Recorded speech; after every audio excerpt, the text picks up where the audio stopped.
बिस्मिल्लाहिर्रहमानिर्रहीम। आज के यलगार जिनसे आम के सदर मोहतरम शेख रशीद साहब के दोस्त शेख शब्बीर साहब मंच पे तशरीफ फरमा, पार्टी के कौमी सदर नवीद खतीब साहब, पार्टी के शहर के अध्यक्ष इजाज उमर साहब, मंच पे तशरीफ फरमा शेख रशीद साहब के तमामी दोस्त, पार्टी के तमामी जिम्मेदारान, पार्टी के तमामी सेल के सदर व अरकान, तमामी साबिक कॉरपोरेटर और तमामी ख्वाहिशमंद उम्मीदवार और इस यलगार जलसे के अंदर आए बड़ी तादाद के अंदर तमामी बुजुर्ग हजरात, नौजवान साथी, हमारे मीडिया के तमामी साथी और जहां तक मेरी आवाज जा रही है, मेरे मोहल्ले की तमामी मेरी मां और बहनें, दोस्तों और साथियों, सबसे पहले मैं आप तमामी लोगों का शुक्रिया अदा करता हूं। आप लोगों ने जलसे को कामयाब किया, मेहनत की, जद्दोजहद की। मैं आप तमामी लोगों का बहुत बहुत पार्टी की जानिब से, मेरी जानिब से शुक्रिया अदा करता हूं।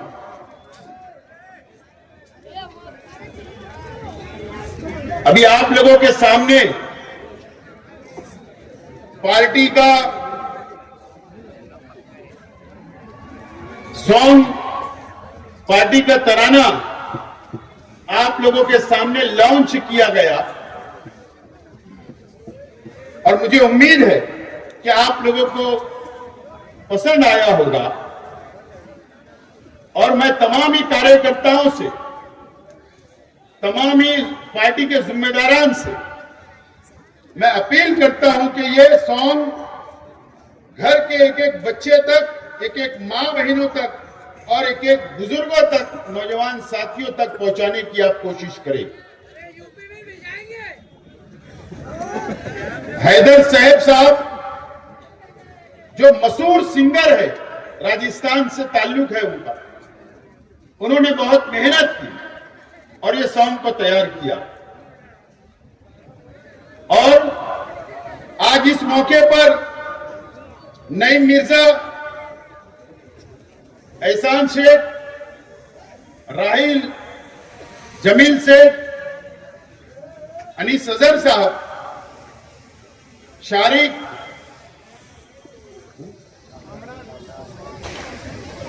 ये तमामी लोगों का इस्तकबाल हुआ। लेकिन एक नौजवान साथी जो 8 रोज पहले इस दुनिया से रुखसत हुआ, कामरान शेख की भी इस सॉन्ग बनाने के अंदर बहुत मेहनत रही। कामरान का इंतकाल हुआ। मैं अल्लाह ताला से दुआ करता हूं, अल्लाह ताला जन्नतुल फिरदौस में आला से आला मुकाम अता करे। दोस्तों और साथियों, ये जलसे का नाम हमने दिया था यलगार।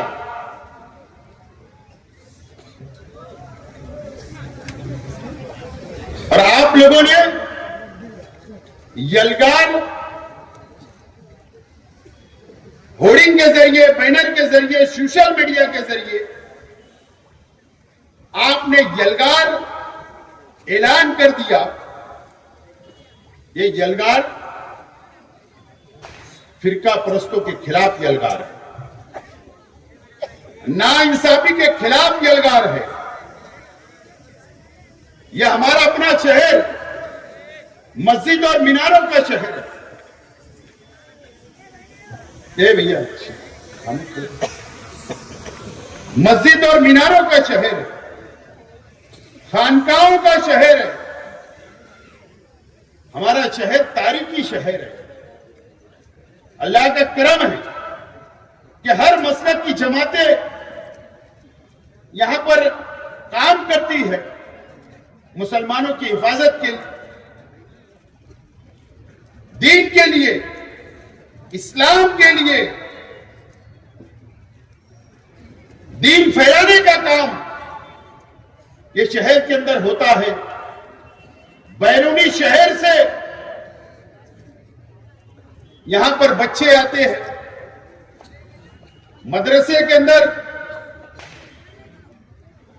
हाफिज होते हैं, आलिम होते हैं, मुफ्ती होते हैं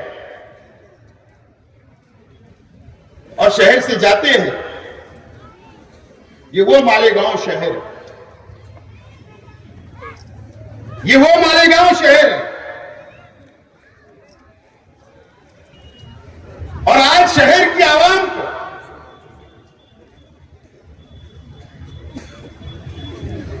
वक्त आ गया है कि सोचना है, समझना है और फैसला करना है। वक्त आ गया है। हम ही जमहूरी मुल्क में रहते हैं, हमको वोट का अधिकार है। कौन सी पार्टी को, कौन से कैंडिडेट को, कौन से उम्मीदवार को वोट देना है, हमें भी संविधान ने, डॉक्टर बाबा साहेब अम्बेडकर के संविधान ने हमें भी हक दिया है। हमने फिरका परस्तों के खिलाफ, फिरका परस्त पार्टी के खिलाफ, बीजेपी के खिलाफ हम लोगों ने पार्लियामेंट के अंदर वोट दिया। कांग्रेस पार्टी के कैंडिडेट को वोट दिया, उम्मीदवार को वोट दिया। उस वक्त ना मैं और ना हमारे साथी कांग्रेस में नहीं थे, लेकिन हमारी विचारधारा, हमारी सोच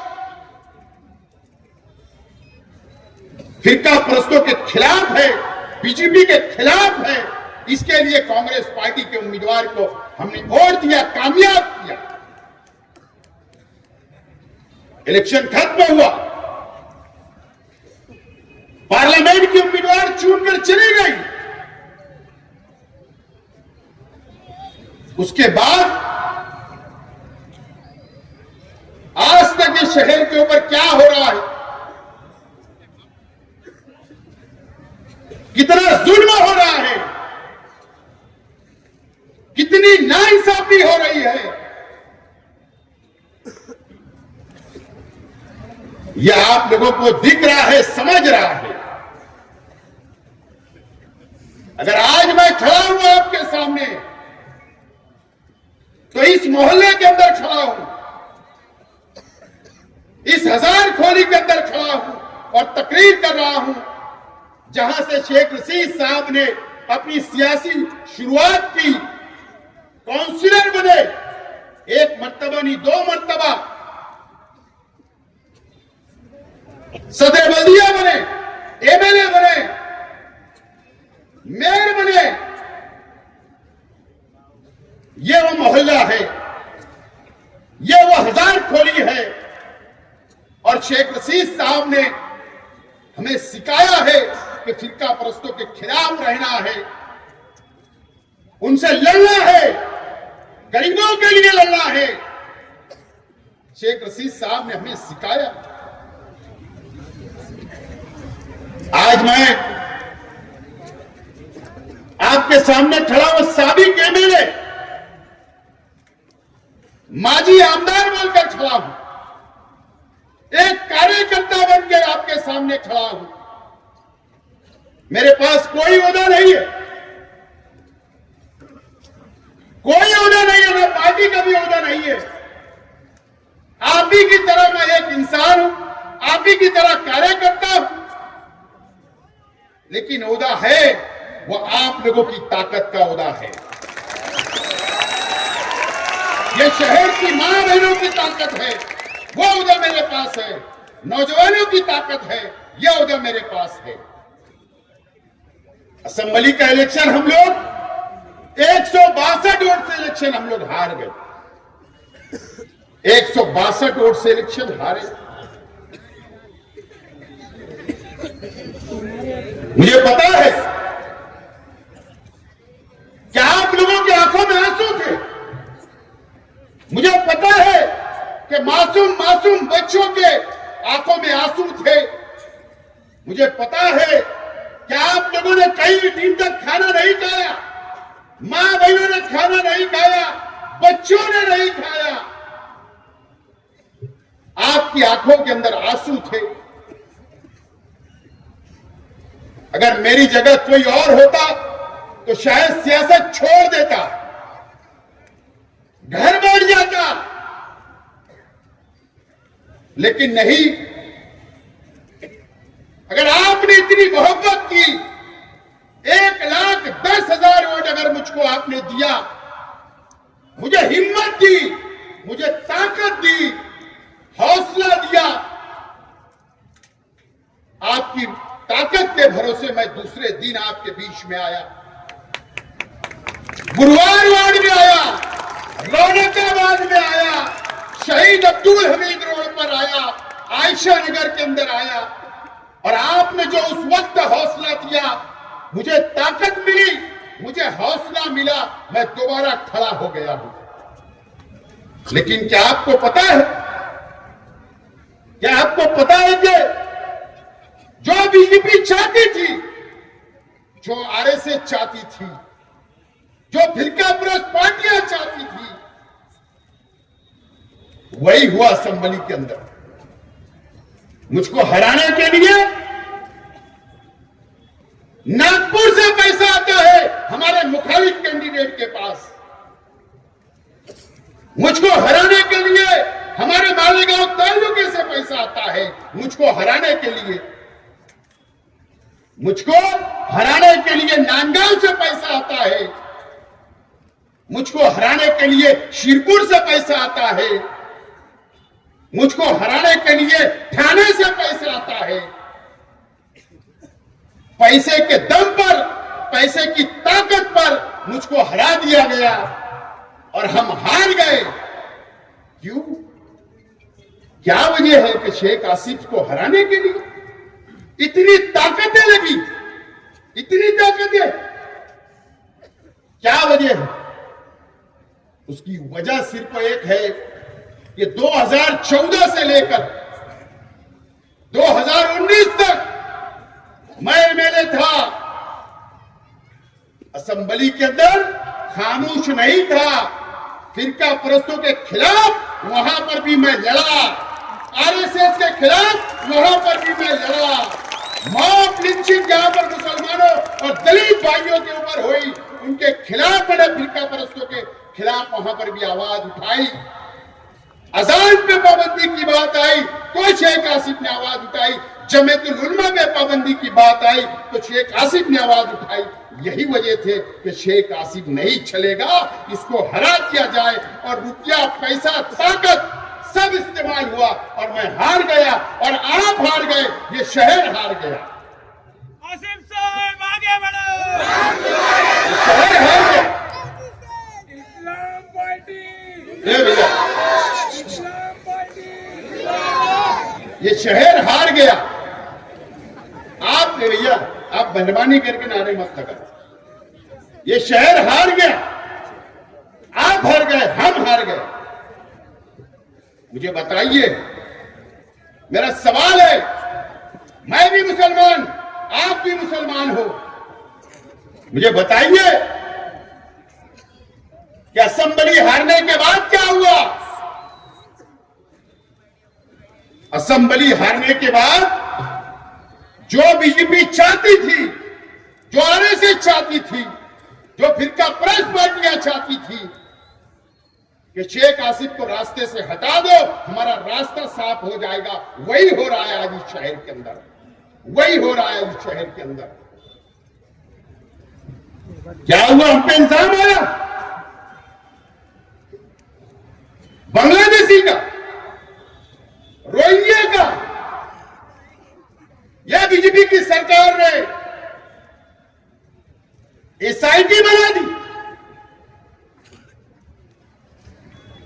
मेरे घर की मां बहनें जेल में नहीं गई थी। हम बैठे हुए, हमारी मां बहनें नहीं गई थी। तकरीबन 8 महीना बुजुर्ग, उम्र में से मेरे से बड़े 3 हमारी कौम की मां जेल के अंदर 8 महीना गुजार के आई। 8 महीना। नौजवान जेलों में है। क्या इल्जाम है? रोहिंग्या, बांग्लादेशी, ये इल्जाम के हुए। आपको पता है 811 लोग इस शहर के 811 लोगों के ऊपर एफआईआर हुआ, केस बना, केस। जो कोर्ट के अंदर हमारी मां बहनें बुरखे के ऊपर नकाब में वहां पर बैठी रही, हम उनके बाजू में बैठे रहे। वकला की टीम थी, एसआईटी के पुलिस ऑफिसर थे। हम लोगों ने नोटिस के ऊपर, जब 4 सीट वहां पर दाखिल हो रही थी कोर्ट के अंदर, 811 लोगों ने बॉन्ड के ऊपर वहां पर उनको रिलीज किया गया, जमानत मिली। कल उनको जमानत देना पड़ी। 4 सीट के अंदर उनका नाम है, उनको आरोपी बताया गया। ये वो शहर के लोग हैं 811। क्या वो मेरी पार्टी के? पार्टी नहीं देखी गई, सिर्फ वो देखा गया ये कि मुसलमान थे। मुसलमान थे, ये देखकर जेल में डाला गया। इसीलिए शेख आसिफ नहीं चाहिए था। क्या हुआ? याद रखना, जो अभी तहसीलदार से जो नोटिसें आ रही है ना जन्म दाखिला जमा कराने की, अब क्या समझते हो? जन्म दाखिला जमा कराने की जो नोटिसें आ रही, अगर हमने नोटिस नहीं जमा कराई तो पता है, अगर 50 लोगों, 100 लोगों, 200 लोगों, 500 लोगों, क्या होगा पता है? उनके आधार कार्ड रद्द होंगे, उनका राशन कार्ड रद्द होगा, उनकी वोट रद्द होगी और उनको फरार घोषित कर दिया जाएगा। हो सकता है कि मरकजी हुकूमत ये फैसला कर ले कि वो हिंदुस्तान के नागरिक नहीं थे, रहवासी नहीं थे। ये भी फैसला हो सकता है। फिर क्या होगा? उनको पकड़ के जेल में डाला जाएगा। ये इल्जाम हमारे ऊपर है। इसलिए शेख आसिफ नहीं चाहिए था। मुझे बताइए कि शहर के अंदर कितने हमले हो रहे, कितने हमले हो रहे? किले के ऊपर कभी आपने सुना? दीपावली बनाना चाहिए, दीप रोशन करना चाहिए, खुशी मनाना ही चाहिए, उसके अंदर किसका इनकार है? लेकिन पहली मर्तबा यह हुआ कि मालेगांव के किले के ऊपर लाइटिंग से सजाया गया। क्या वजह थी? क्यों खुशी मनाई गई? पता है आपको? 400 मकानात, किला झोपड़पट्टी के 400 मकानात को उजाड़ने के लिए बुलडोजर लग गया था। वो हम लोग थे जो कोर्ट में जाकर हमने स्टे लिया, तो आज तक टिकी हुई है। आज नहीं कल कोर्ट का फैसला आएगा। यह हमले हो रहे, इसलिए शेख आसिफ नहीं चाहिए था। मॉब लिंचिंग के नाम पर कितने कुरैशियों को मारा गया? बताइए, कितने कुरैशियों को मारा गया? आवाज उठी, इसलिए शेख आसिफ नहीं चाहिए था। मुझे बताइए, आज ये बातें मुझे बोलनी नहीं थी, लेकिन बोल रहा हूं। एक मयूर शाह नामी एक शख्स है नदिया के उस पार, वो किस पार्टी से ताल्लुक रखता, किस फिरका परस्त संगठन से ताल्लुक रखता, मुझे कोई लेना देना नहीं, लेकिन उसके फेसबुक पर कुरान शरीफ की बेहुरमती करता है, कुरान शरीफ की। कोई बोलने वाला नहीं है, कोई नहीं बोल रहा। हमारे हुजूर की शान में वो शख्स ने गुस्ताखी किया, कोई बोलने वाला नहीं है। शहर खामोश है, इसीलिए शेख आसिफ नहीं चाहिए था।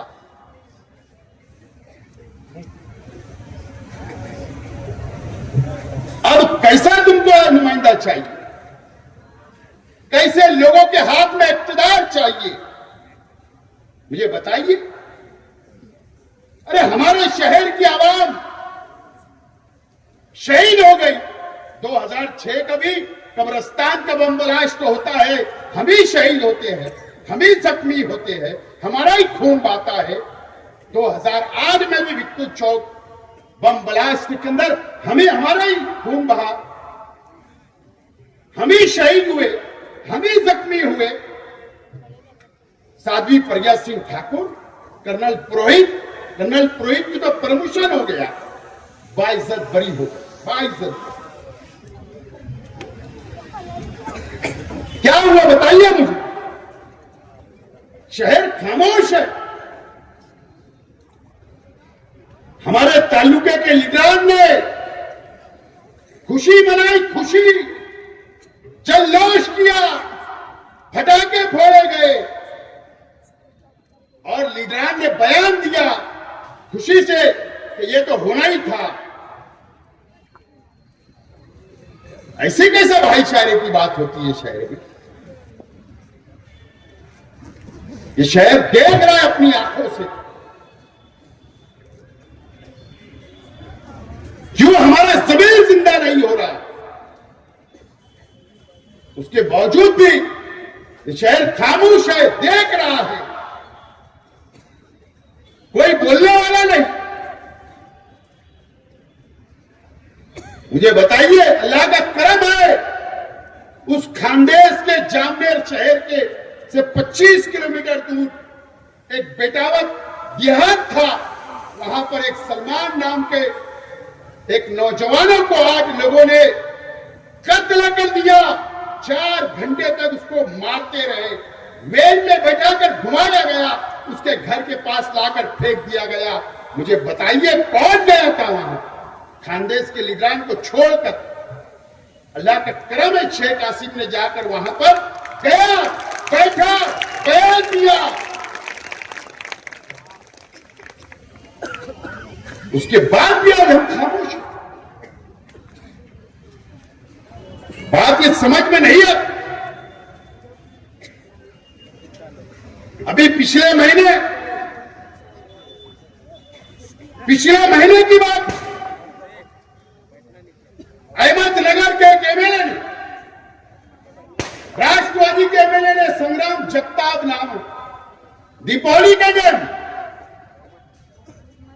वो ऐलान करता है खुला कि मुसलमानों से खरीदी मत करो। खामोश है सब, अपनी आंखों से देख रहे हैं। नीतीश राणे ने कल कहा, कल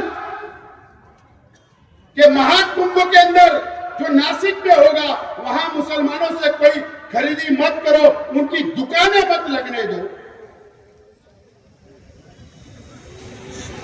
कौन नुमाइंदगी करेगा ये मुझे बताओ, कौन उनके खिलाफ बोलेगा ये मुझको बताओ,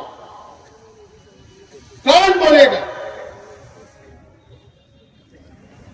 आज सब खामोश है, कोई आवाज नहीं उठाई जा रही है।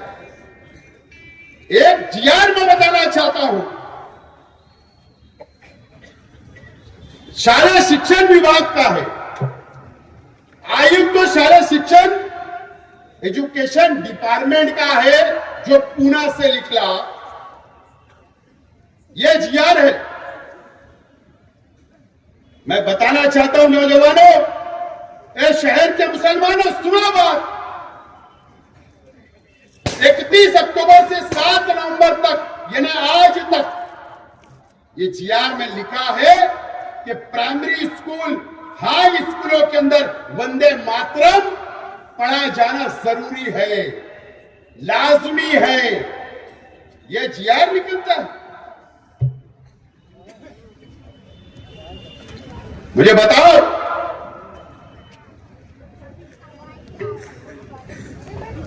अरे मुझे बताइए आप, इस हिंदुस्तान के अंदर यह जीआर कहां से निकला? मंत्रालय से। कौन आज आवाज उठाएगा? कारपोरेटर उठाएगा, वर्कर उठाएंगे, साबिक एमएलए उठाएगा, कौन आवाज उठाएगा? एमएलए की जिम्मेदारी है कि महाराष्ट्र हुकूमत के फैसले के खिलाफ आवाज उठना चाहिए था। आज तक आवाज नहीं उठी। हम ये संविधान को मानते हैं। भारत रत्न डॉक्टर बाबा साहेब अम्बेडकर के संविधान को मानने वाले लोग हैं हम। इसमें कहां लिखा है? मुझे बताओ कि तुम जबरदस्ती कर सकते हो। कहां लिखा है बताइए आप? सुप्रीम कोर्ट का फैसला है कि किसी भी मजहब के लोगों को, कोई भी धर्म के लोगों को जोर जबरदस्ती नहीं की जा सकती। जबरदस्ती तुमको वंदे मातरम नहीं पढ़ाया जा सकता। आज मैं बोलता हूं कि मैं वंदे मातरम नहीं पढ़ूंगा।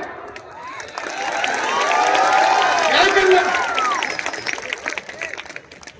हाँ, इस हिंदुस्तान से मैं मोहब्बत करता हूं। हाँ, मैं इस डॉक्टर बाबा साहेब अम्बेडकर के संविधान को मानता हूं, आइन को मानता हूं। कोई जबरदस्ती नहीं कर सकता। मुझे बताओ, कौन आवाज उठाएगा? ये शिक्षण विभाग का है। ये सिर्फ 7 दिन के लिए निकला, लेकिन कल अगर कंपलसरी लागू कर दिया जाएगा और अगर वीडियो शूटिंग की जाएगी हमारे स्कूलों के अंदर, उर्दू स्कूलों के अंदर हमारे बच्चों से वंदे मातरम कहलाया जाएगा, कौन आवाज उठाएगा? कौन लड़ेगा? मुझे बताइए आप। हमारे शहर के मेले खामोश है। वहां कोई पार्टी देख के बच्चे स्कूल नहीं जाते कि शेख आसिम को मानने वाले बच्चों से पढ़ाया जाएगा। सिर्फ ये देखा जाएगा कि मुसलमान है, पढ़ो। क्या करोगे? इसका जवाब कौन देगा? ये शहर को सोचना है, समझना है। अब मैं सवाल करता हूं शहर की आवाम से, शहर के उलमाओं से, शहर के दीनी तंजीमों से, शहर के बुनकरों से। ठीक है, मुझको हरा दिए, आपको मुबारक हो। क्या समझ के हरा मुझे नहीं पता, ना मैं जानना भी नहीं चाहता हूं। मैं जानना भी नहीं चाहता हूं, लेकिन मेरा सवाल है, इसका जवाब मुझे चाहिए। ये शहर को कौन बचाएगा? ये शहर को कौन संभालेगा? ये शहर की आवाम के लिए कौन लड़ेगा?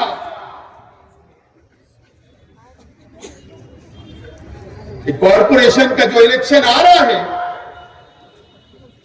इसको मामूली इलेक्शन मत समझना। बिरादरीवाद पर वोट मत देना, मसलकी बुनियाद पर वोट मत देना, रिश्तेदारी की बुनियाद पर वोट मत देना। अगर ये शहर को बचाना चाहते हो तो आप हक पर आपको वोट देना पड़ेगा। कौन बचाएगा? याद रखना, अगर एसआईटी बनी है तो 4000 अगर दाखिले अगर नोटिस मिलती है रोहिंग्या और बांग्लादेशी का इल्जाम लगाकर, यह हल कैसे होगा? जन्म का दाखला कहां बनता है? मैयत का दाखला कहां से मिलता है? कॉरपोरेशन से। मस्जिदों का परमिशन कहां से मिलता है? कॉरपोरेशन से। तुम्हारे मकानात के परमिशन कहां से मिलते हैं? कॉरपोरेशन से। तुम्हारे कारखाने के परमिशन कहां से मिलते? कॉरपोरेशन से। घर का परमिशन कहां मिलता? कॉरपोरेशन से। हर चीज कॉरपोरेशन से होती है। और ये जो आफत आई है, ये मुसीबत आई है, ये बोबड़ा किरीट सुमैया और ये फिरका परस्तों से अगर कोई लड़ सकता है, अगर आप लोग इस शहर की आवाम अगर इक्तदार हमको देगी, इस्लाम पार्टी का मेयर अगर आप बनाओगे, मैं वादा करता हूं कि जितनी मुसीबतें जन्म दाखिले पर आई, एसआईटी लगी, हर मसले का हल अल्लाह का करम है कि शेख आसिफ है और शेख आसिफ की पार्टी। याद रखना इस शहीद क्या, तो आप समझेंगे 4000 लोगों में हमारी कहां मां बहनों को नोटिस आई, कहां हमारे घर वालों को नोटिस आई? तो ऐसा नहीं है। अगर 4000 लोग निकल सकते, वो नोटिस दे सकते हैं, तो वो कई हजारों का राशन कार्ड भी चेक कर सकते हैं। ऐसा जीआर हुकूमत महाराष्ट्र ने निकाला है और किरीट सुमैया के बोलने पर निकाला है, हमारे राशन कार्ड भी चेक हो गए। ये शहर को बर्बाद करने के लिए फिरका परस्त तैयार है।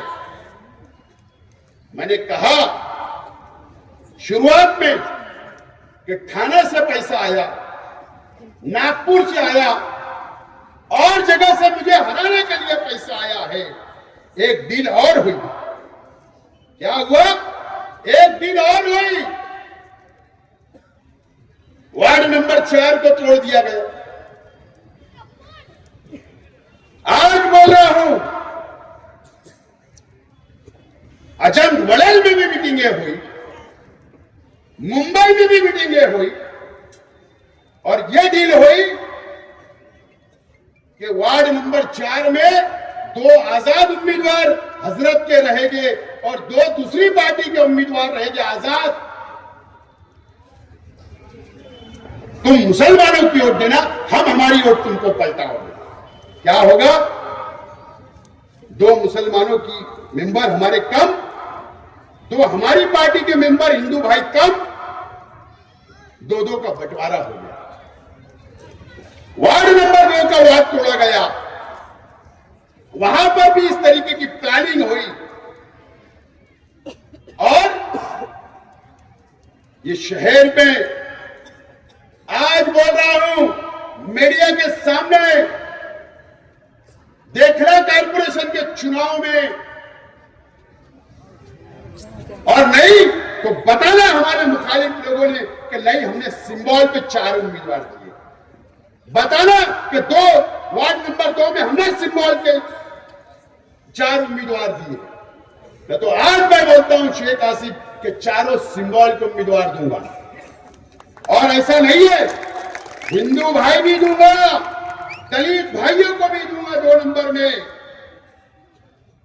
लेकिन प्लानिंग हो गई कि शेख आसिफ को अब असेंबली से हटाए, एमएलए नहीं बनने दिया गया। अब कॉर्पोरेशन का इक्तिदार भी इसको मत दो। अगर इसको कॉर्पोरेशन का इक्तिदार दिए तो ये सब चीज को रोकेगा, हर मुसीबत को रोकेगा, ढाल बन के खड़ा रहेगा। इसके लिए कॉर्पोरेशन भी इससे छीन ली जाए। इस तरीके की प्लानिंग स्क्रिप्ट लिखी जा चुकी है, स्क्रिप्ट लिखी जा चुकी है। मैं झूठ नहीं बोलता हूं, जब भी बोलता हूं सबूत के बुनियाद पर, दलील के बुनियाद पर शेख आसिफ बात करता है। ये बात आप याद रखना मेरे शहर के आवाम। मेरा क्या होगा मुझे बताइए, क्या होगा अगर शहर की आवाम फैसला कर ले कि नहीं शेख आसिफ को इख्तियार नहीं देना है, नई इस्लाम पार्टी को इख्तियार नहीं देना है, तो क्या होगा? जितने भी चुन के आएंगे अपोजिशन में बैठेंगे, आवाज उठाएंगे, लेकिन ये शहर बर्बाद होगा, शहर के ऊपर मुसीबतें आएंगी, सेंट्रल गवर्नमेंट भी मुसीबत लाएगी, रियासती हुकूमत भी मुसीबत लाएगी। कौन लड़ेगा? एक शख्स को एमएलए बनाया गया, साल भर खामोश है, एक आवाज नहीं, असेंबली में बोलना नहीं है, सिर्फ डिलीट करना है और डिलीट करके काम करना है। और ये इलेक्शन असेंबली से बड़ा इलेक्शन है, बड़ा इलेक्शन है। अगर मुझे लालूच होती ना मेयर बनने की, तो शेख आसिफ ऐलान कर देता था कि मैं हाँ कारपोरेशन का इलेक्शन लड़ूंगा, लेकिन मैंने फैसला किया हूं कि मैं कारपोरेशन का इलेक्शन नहीं लड़ूंगा, मैं सब लोगों को लड़ाने का काम करने वाला हूं और इनका साथ खड़े रहकर यह फिरका प्रवृत्तों से मुकाबला करना चाहता हूं। लेकिन मुझे शेख रशीद साहब ने, हम सब जिम्मेदारों को, तमाम ही हमारे पार्टी के वर्करों को और मेरे परिवार को शेख रशीद साहब ने झुकने वाला नहीं बनाया। और अल्लाह का करम है, फिरका परस्तों के सामने ना मैं झुकूंगा, ना मैं डरूंगा, बल्कि यलगार करूंगा, लेकिन मैं इनके सामने डरने वाला या झुकने वाला नहीं है। मैं एक बात याद रखूं, क्या होगा मुझे बताइए, मुझे बताइए, मेरे घर के लोग यहां बैठे, मेरे परिवार के लोग बैठे, मुझे बताइए हमारी ठेकेदारी है कारपोरेशन में, हम क्या ठेकेदार है? मैं तो आज के एमएलए साहब से कहूंगा, अगर आपका जमीन जिंदा होगा तो बताइए आप इस शहर को कि असेंबली के इलेक्शन के वक्त आपके फर्जंद को, एन इलेक्शन के वक्त आपके फर्जंद को गाड़ी में किसने बैठाकर, कट्टा लगाकर पैसे के लिए किसने उठाकर लेकर गया था? बताइए ना। अगर कोई उनके ही पार्टी के लोगों से कोई एमएलए डर सकता है, डरता है, तो आपको तो कभी भी ये बेच डालेंगे। नहीं तो इन्होंने, आप बताना इस शहर के आवाम को, बताना क्या हुआ था तुम्हारे फर्जंद के साथ, क्या हुआ था, आप क्या दबी है आपकी, क्या आपकी कमजोरी है? पुलिस डिपार्टमेंट को भी ये जानकारी है। अगर एमएलए का लड़का महफूज नहीं है, वो अपने बच्चों की हिफाजत नहीं कर सकते, तो शहर के आवाम की क्या हिफाजत करेंगे? क्या हिफाजत करेंगे? बाकी जाने जो कौन जेल में है, क्या हुआ, इस पर मुझे बहस नहीं करना है। हम उस रास्ते से नहीं जाना चाहते। आज मेरी लड़ाई, मेरे पार्टी के वर्करों की लड़ाई, मेरे पार्टी के जिम्मेदारों की लड़ाई आज इन लोगों से नहीं है। हमारी लड़ाई फिरकापरस्त ताकतों से है, जो भगवाकरण करना चाहते हैं, जो हिंदू राष्ट्र बनाना चाहते हैं, जो सेकुलरिज्म को खत्म करना चाहते हैं, ये जो शहर को बर्बाद करना चाहते हैं, हमारी लड़ाई उनसे है।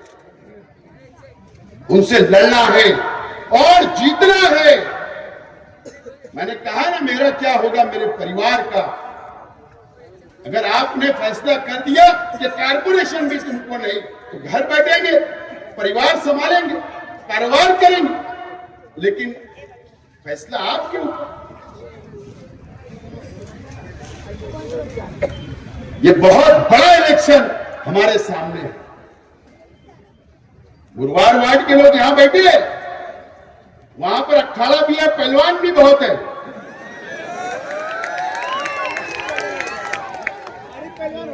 और सब हम ठोकते हैं ऐसा, ये भी और धोबी पिछाड़ भी मार देते हैं। किसी से डरने की जरूरत नहीं, अल्लाह से डरो, अल्लाह से डरो। इंसानों से बाहर नहीं डरना है। बहुत कमजोर लोग हैं, बहुत बुज़दिल लोग हैं, और ये भी नहीं चाहते कि शेख आसिफ की पार्टी का इक्तिदार आ जाए, क्योंकि दुकान बंद हो जाएगी। और मैं हिंदू भाइयों के खिलाफ नहीं हूं, दलित भाइयों के खिलाफ नहीं हूं। ये पार्टी सेकुलर पार्टी है, सेकुलर विचारधारा की पार्टी है। मैं अगर यहां सीट लगा रहा हूं तो नदिया के उस पार भी उम्मीदवार मेरे तैयार है, तैयार। सिर्फ दलित भाई नहीं,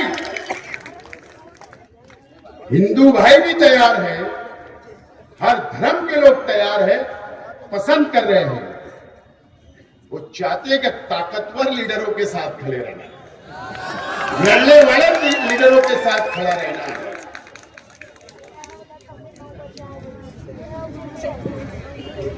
आज ये शहर के नौजवानों को तय करना है।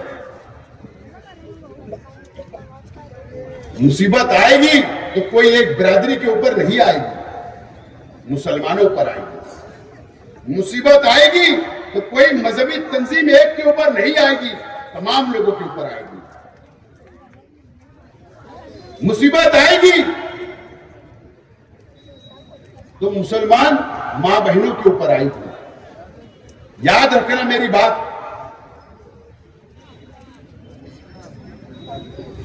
और आज ये यलगार है, यलगार का ऐलान हो चुका है, और यही नारा लेकर कारपोरेशन के अंदर हम लोग कूदने वाले हैं, मैदान में आने वाले हैं। आप लोग पूरी तरीके से तैयार रहे सियासी जंग लड़ने के लिए, फिरका परस्तों के खिलाफ। और मैं आज आपसे अपील करता हूं कि पार्टी का उम्मीदवार जो होगा, पार्टी जिसको टिकट देगी, आपको उसके साथ रहना है। पार्टी अभी पार्लियामेंट्री बोर्ड बनेगा, उम्मीदवारों के इंटरव्यू लेगी, उनका जायजा लेगी और उसके बाद फैसला करेगी। और एक बात, हमने अगर समाजवादी पार्टी से इत्तेहाद की बात चलाई है, बात चल रही है, बात 90% अगर हो गई है, तो हमारी एक शरायत हमने रखी है। वो ये शरायत है कि हमारी सटीक सीट 2017 में जो हमारे कॉर्पोरेटर चुन कर आए थे, वहां पर इत्तेहाद नहीं होगा, वहां हम ही लड़ने वाले हैं। और जब तक पार्टी का आदेश नहीं होगा, आपको किसी की मीटिंग में अभी जाना नहीं है। मैं एकदम साफ बोल रहा हूं। बहरहाल आज मुझे जो बातें कहनी थी मैंने आधी बोला हूं, वक्त खत्म हो रहा है। आपने जलसे को कामयाब किया इतनी बड़ी तादाद के अंदर आकर, लेकिन अब आपको यहां से जाकर गली गली घर घर सबको समझाना है और इस्लाम पार्टी का मेयर बनाना है। बहुत बहुत शुक्रिया। खुदा हाफिज। अस्सलाम वालेकुम।